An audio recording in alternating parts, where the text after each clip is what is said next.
Hello, puppy dogs! It is Real Puppy, and I am back at it again with another fanfiction reading. First of all, I want to say Happy Pride Month to everybody, and I'll be doing Pride Month videos for Pride Month for the entire month of June. And before you ask, no, it's not a hurricane in my room. I just have my fan on high. Well, I actually have two fans on, mainly because it is really hot here in North Carolina.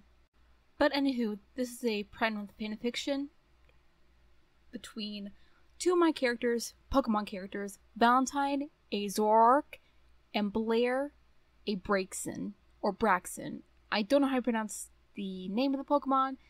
Some people pronounce it Braixen, some people pronounce it Braxen. I say it two different ways because I'm American trash. I am literally American trash. And yes, some of the things were actually inspired by the Shadow Readers, Backyardagains Creepypasta, Playtime Is Over. I highly recommend his channel, and I highly recommend his Creepypasta readings, and his Creepypastas as well. Though, some of them are actually kind of dark, like really dark, over the top, Creepypasta type of dark. My personal opinion, my personal and best opinion, but I am rambling on at this point. Let's just get right into the fanfiction. I hope you guys enjoy, and just sit back, relax, snuggle up with your love mate or your partner or anyone you want to snuggle with, even a plushie, your pet, anyone in general, or anything. Grab some snacks, popcorn, candy, grab some drinks, soda, water, lemonade, anything you got, and let's get right into this fanfiction reading. Hope.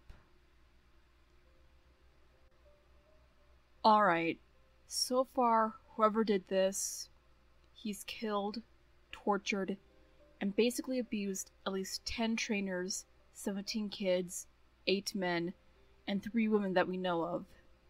Valentine spoke with a rather uncharacteristically and unnerved tone in her voice. Normally cases like this didn't scare her, but this case was one she was deeply disturbed by. She opened the file and found a photo of a large man. Kid Crusher, they apparently call him, though his real name is completely unknown. We'll find out more about it later. Species, wild hog, judged by the rotten tusks protruding out of his mouth. Weight, unknown, though seemingly to be slightly obese. Height, 6'4". Crimes committed: second and first degree murder in Oklahoma with an elderly couple, assuming to be his parents. On the run for 5 years. Moved to Katana City, North Carolina, in Demon Night Forest, in a cabin secretly hidden there. Other crimes: first, second, and third degree of child abuse, murder, assaults, kidnapping, and rumored theft of a local mall store. Apparel: black leather jacket, black meat preparation gloves, faded blue jeans, white shirt with beer and food stains, and black combat boots. Most of the apparel the accused murderer wears apparently may or may not have a little bit of blood splatters as well. Valentine continued as she found a photo of the fat monster of a hog with his 6 Pokemon. Pokemon team: Emboar, ironically enough, Alabama Snow, Gengar, Zangoose, Golem, and Midnight Form Lycanroc. The Pokemon team in question were soon to help him with these horrendous crimes. For example, if his victims were to die slower than he wanted, and he decided to use a Pokemon instead of a weapon, he would command his Gengar to use a move. Valentine stopped there. A sobbing Braixen sniffed and wiped her nose with a tissue. The tissue box was on Valentine's desk. The Braixen sat there. You managed to find this new location yet? She spoke between sobs. Valentine shook her head. I'm afraid not, Blair. But thankfully my sister-in-law, Luna, is a doctor, and she's doing everything she can to help out your little sister recover. I'm sure Vixen will be just fine. She's in good hands.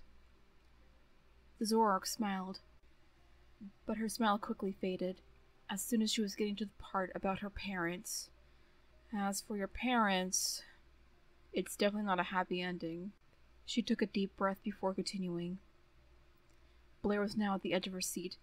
Please, just tell me! Valentine closed her eyes.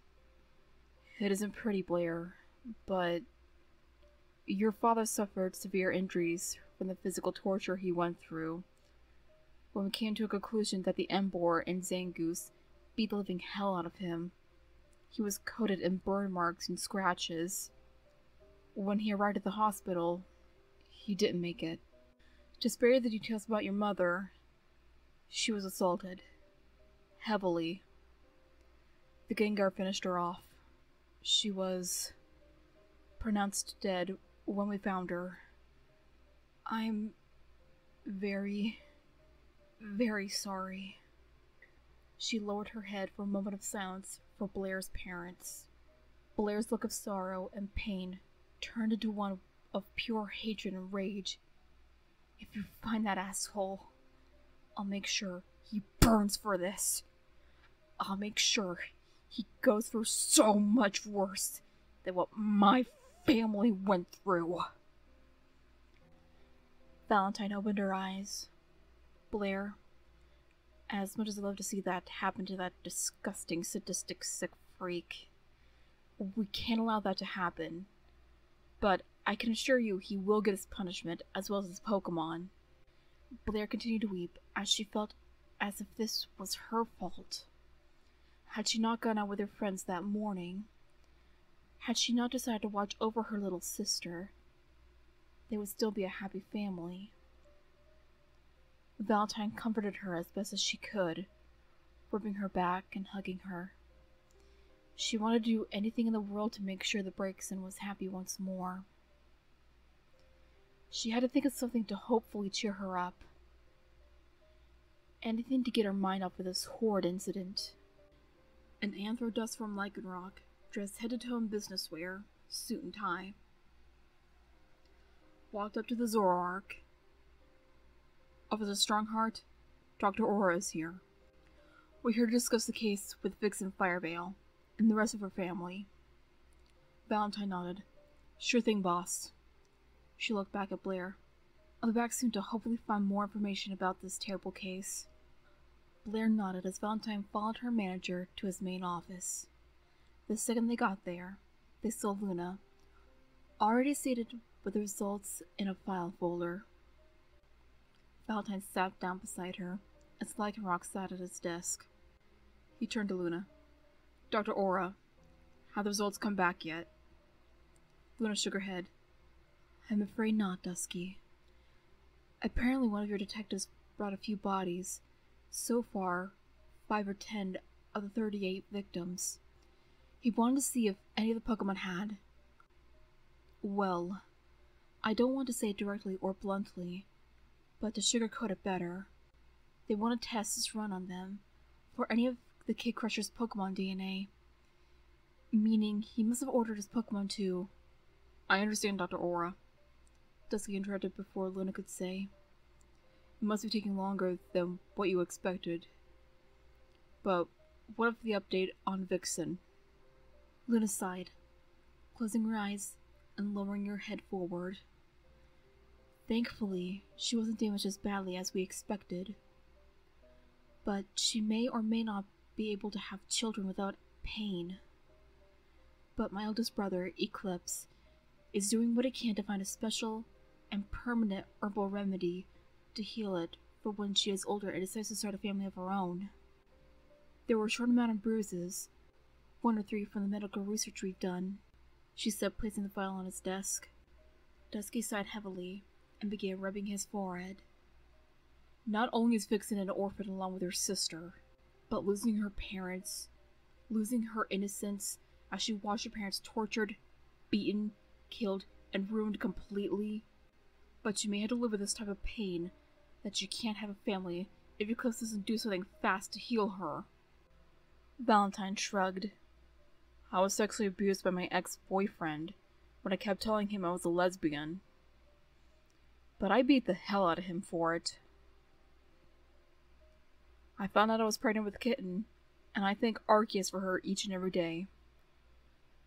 Hell, the kid could be like me. Dusky shook his head. Vixen isn't like her sister, you, or Delphox. She's a child. A stage 1 of her evolution line. I know most stage 1 Pokemon get to stage 2 of their evolution line and stay there, or remain at stage 1 and can grow up into adults like their 2nd and 3rd stages, but she's a kid. His eyes turning into fire-red embers. I'll never get why sick freaks like Kid Crusher do bullcrap like this to kids. I get murder, even though it's still messed up as hell. Gambling, alcohol, drugs, beating people up. But why kids? Why kids? What do they ever do to assholes like him? I'll never get it. I never will. Valentine nodded. I understand, boss.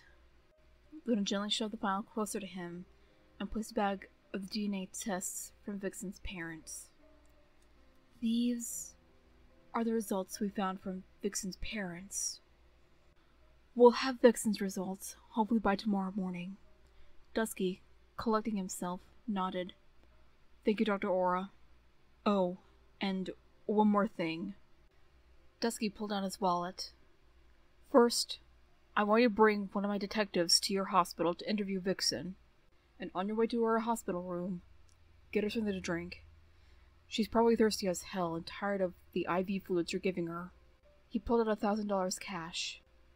Also, take her in for a while until Blair finds a permanent place to stay. And get her anything she wants. A toy from the toy store, whatever. I know it won't cure her trauma, but... damn it, I want to make sure she gets her mind off of these events. Luda smiled, taking the money and bowing. Yes, Dusky. Thank you. My husband and I will be the best foster parents she ever had, she said with a smile. Dusky nodded. Thanks, Luna.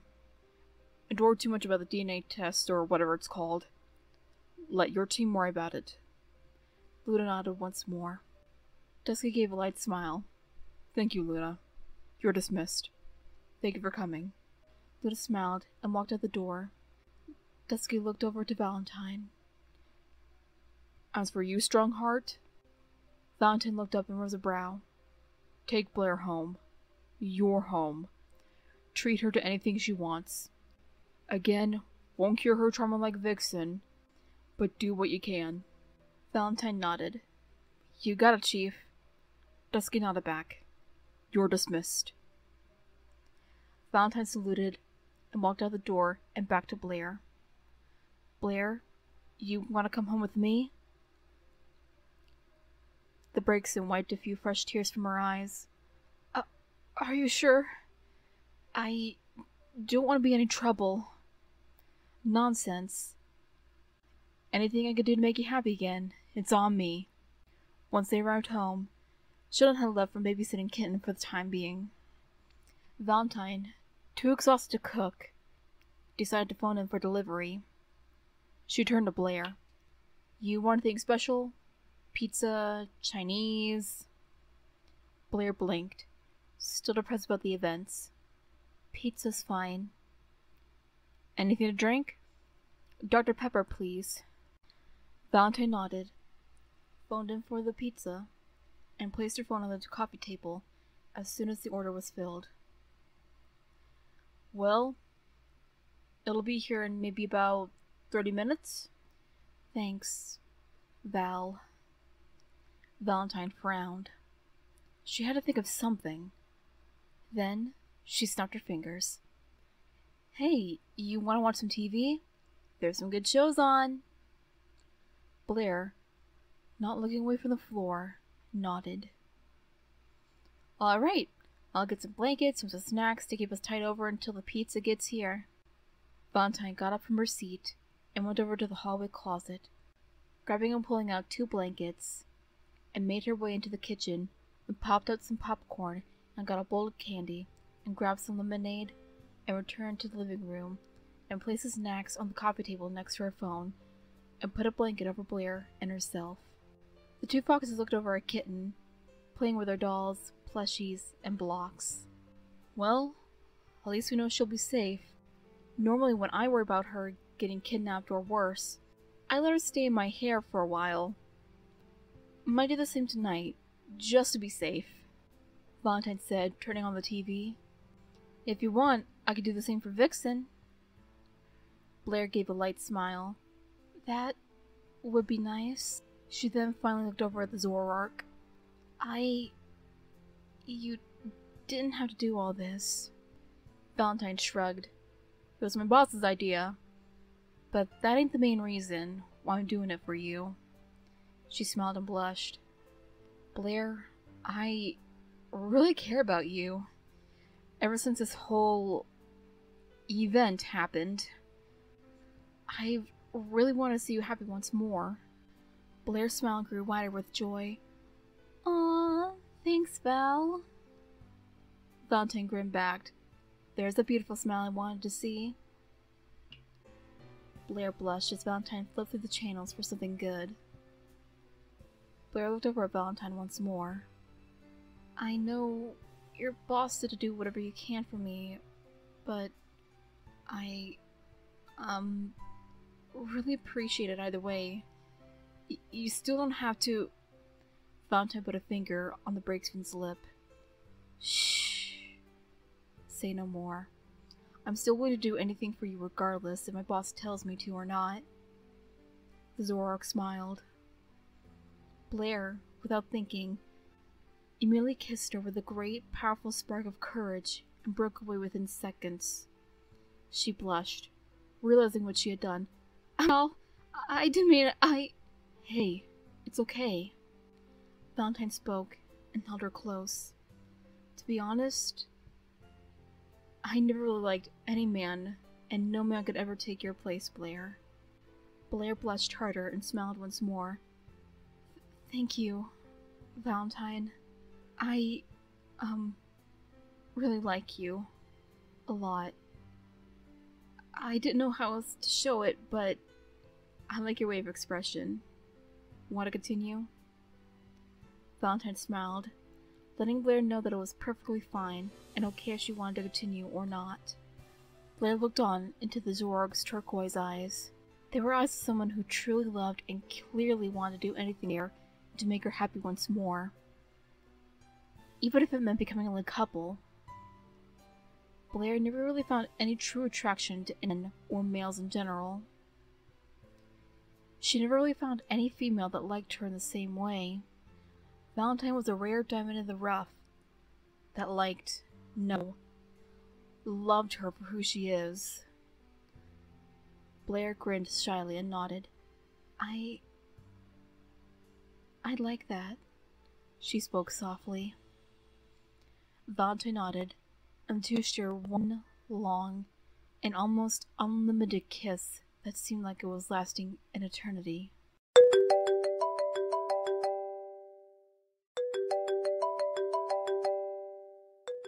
Later that night, Valentine yawned at hearing her phone buzz and answered it tiredly. Hello? Valentine, it's Luna. I don't know what happened. I just need help, please. The cry was enough for Valentine to fully get out of her exhaustion, and she shot up. Luna, what happened? Sheldon, my kids, Vixen. Sheldon's badly hurt. He was rushed to the ER for second-degree burns and severe slashes on his back and right leg. My babies are gone and Vixen's gone too. They've all just vanished out of nowhere. I just found this note. I don't know what it means. I called Kate, but she said she'd call back when she found the kids, and I haven't received it yet, and I'm really, really worried. Luna spoke rapidly through her heavy sobbing. Never before had she been afraid. Never before had she felt this much concern and worry. She was brave-natured, but this was her first experience of fear. Valentine blinked at the mention of a note. Luna, send me a photo of what it looked like. Luna nodded, snapping a photo and sending it to Valentine. Once received, Valentine's blood began to boil, and her heart sank down to her stomach. In poorly bold black letters, it read, "Playtime is over. Let the real game begin." I don't know what it means. I just want my babies back. Luna spoke through her sobbing. Valentine gritted her teeth. "Luna, call the crew and anyone else that can help. I'm going with Blair, and I'm gonna find that sick freak." You're not thinking of taking a kitten with you, are you? Valentine sighed. "I have no other choice. Thankfully, she's asleep in my main. She's a very heavy sleeper. I'll meet you at the location Kid Crusher's at." She hung up the phone and lightly shook Blair. "Blair, wake up! Emergency!" Blair groaned. "What is it?" Valentine gulped and took a deep breath before speaking. "Your sister was kidnapped along with Luna's kids. Sheldon's badly injured. Kate has to call her back. You're coming with me. Let's hope they're alive." Blair's face was at first in fearful shock, then a hateful rage. "If Vixen's dead, I'll... Now's the time for vengeance," Valentine said. "Now's the time to find them."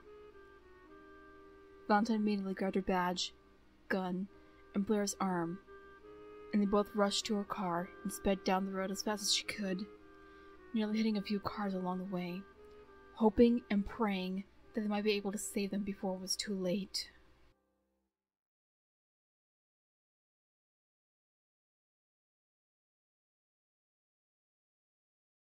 Kate woke up with a heavy groan of slight pain and seeing nothing but darkness. The area around her had the scent of death, blood, and gore. Then remembered what happened. She sliced the door in half with her chainsaw and kicked it down to see the kids tied up on either a device, a chair, or anything else. Before she could take any serious action and reassure them that they were going to be okay, she felt and heard the sound of a glass bottle or jar breaking against her head, and she ended up passing out. For how long? She didn't know. She started to squirm and stomp her feet in rage. "The hell's wrong with you? What are you here? This is a surprise, but this is a very bad cat!" Her yells came out muffled, but were understood by the kids and someone else. She heard the sound of heavy footsteps, but didn't recognize the voice. "Good to see you're awake." The voice was gurgly, and sounded like a man who smoked and drank since the day they were born. The man released a wet burp that made the Dungelina's gag with disgust.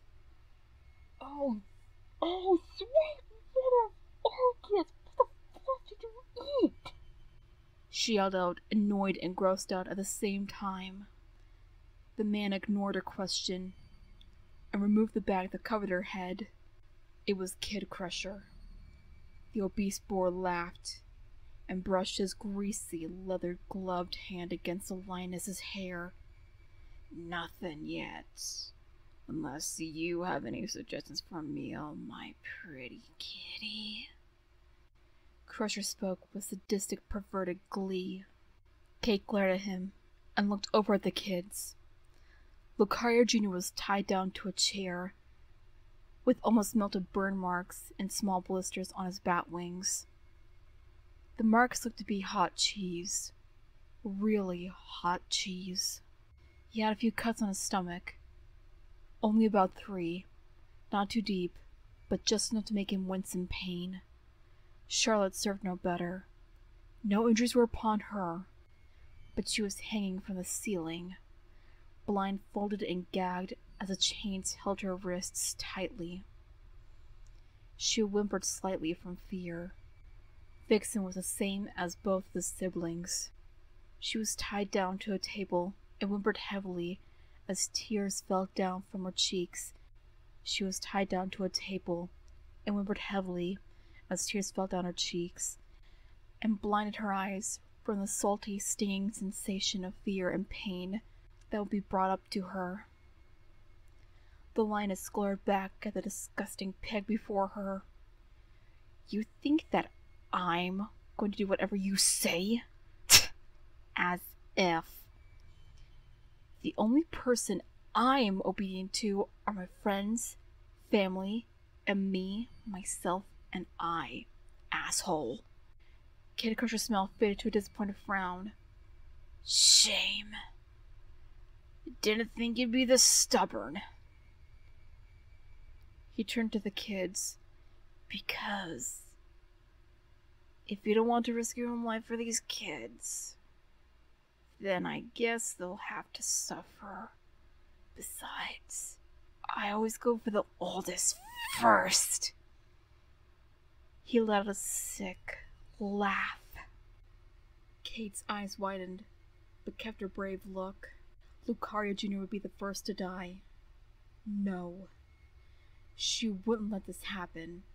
Even if it meant risking her own fate for these kids, it would be more or less worth it. Besides, she had been emotionally and mentally horrible these past few short days due to a lot of personal life issues. No! She growled as the pigman turned with a sick smirk. If you so much as hurt one hair on these kids, I swear I'll chain you up and drag you to hell and back myself. The pig grinned and walked up to the lioness. You know, I really admire a woman who's raging and hateful. More fun for me.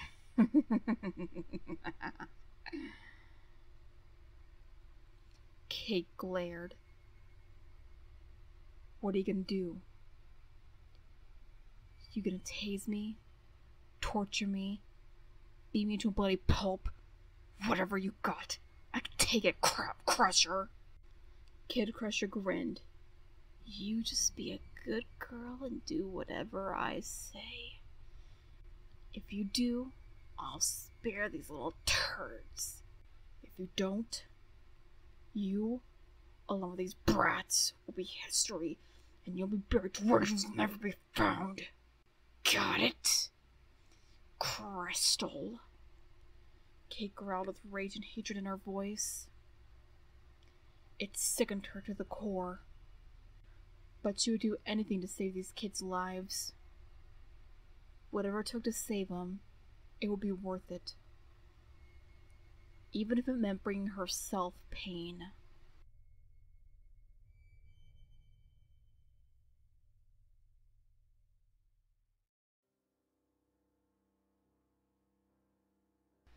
"30 minutes in, Valentine, along with the rest of her team, and Lunas as well, arrived at the broken down cabin and got out of the car and quickly turned towards Blair. Blair, if anything happens, go in for me and do whatever you can. Please. Blair nodded and ducked down in case anything were to happen. Dusky got out his megaphone. Kid Crusher! This is the Katana City Police. Come out with your hands up. If you refuse to do so, we'll break down the doors ourselves. We'll give you 2 chances. This is your first one. Kid Crusher blinked and turned his now cocked head towards the lioness, now covered in cuts and had a few bruises on her body. You called the cops on me? Kate grinned. Oh, I didn't. You revealed your damn self to them, dumbass. Kate laughed hysterically like a mad woman. She was then slapped hard enough to be knocked out by the disgusting boar. Kid Crusher, this is your final warning. If you do not come out with your hands up, we're going in ourselves. The foul boar pulled on those Pokeballs that contained his Pokemon and grabbed a gun. He ordered his Pokemon to go out and do whatever they could do to the Pokemon outside of the cabin, and they dashed out once they got the orders. Kid Crusher came out one of the windows and pointed his shotgun at the police. More specifically, Valentine. Dusky took notice of the Pokemon and the gun. Put your weapons down! Put your weapons down! Neither side moved an inch, and neither were backing down. Ready, man! Aim! Shots were fired, and a miniature war broke out between the criminals and the police. Valentine dodged as many fires as she could. Some of her teammates were shot down in the arms or legs. Valentine had been in training since she was a Zorua. She merely got past the Pokemon of Kid Crusher and into his cabin. "End of the line, Kid Killer," Valentine hissed. Crusher chuckled in a dark tone. "You know, it ain't polite to enter without my permission." Without warning, he pulled out a pocket knife and stabbed Valentine's arm, causing her to let out a painful shriek. This caught onto Blaire's ears, and immediately got out of the car, still ducking behind the vehicle to avoid any of the Pokemon's attacks. The screams of Valentine continued, and the very core of her heart made Blaire's blood boil and her temper rise. First her family, now Valentine. No! She wouldn't let this happen again. A massive spark of courage bolted within her and exploded like a firework as she jumped onto the hood of the car and flew into the air and crash-landed on 2 feet, breaking the roof of the cabin. Crusher and Blaire didn't even need words. Blaire fought with as much force as a temperamental Charizard. First using Fire Fang on the boar's arm, causing him to release an almost inhuman screech of the burns and pain against his skin. She then kicked him in the gut, hard enough to force him to vomit. Finally, she grabbed Valentine, the children, and Kate. She finished it off using Fire Blast on the entire cabin and Kid Crusher himself. She took off running towards the team of police as Crusher screamed and screeched in pain from the fire and ran out of the cabin. He was now a running, screaming inferno.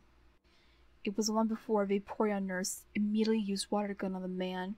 An officer and a few team doctors led him to an ambulance and handcuffed him. The other policemen did the same to his Pokemon and shoved them in their respective vehicles.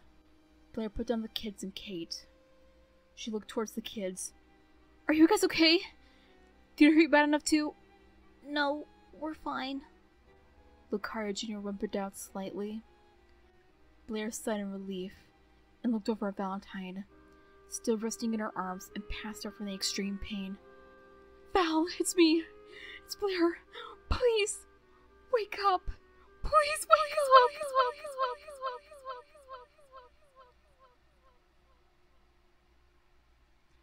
"Valentine, are you awake?" A familiar motherly voice spoke softly. Valentine groaned as a slight blinding light was greeting her, as if it waited for her for a while, as well as familiar silhouettes of 2 recognizable figures. What happened?" She was answered quickly by a big hug and some tears of joy. "Oh, thank goodness! You're alright, Val!" Blaire wept with happiness and relief. Valentine smiled a bit. "Great to see you too, Blaire." Luna, standing at the right side of the bed, grinned and looked over her. "How are you feeling, dear? Does your arm hurt?" Valentine gently moved the bandaged arm, not wanting to cause any more harm to it.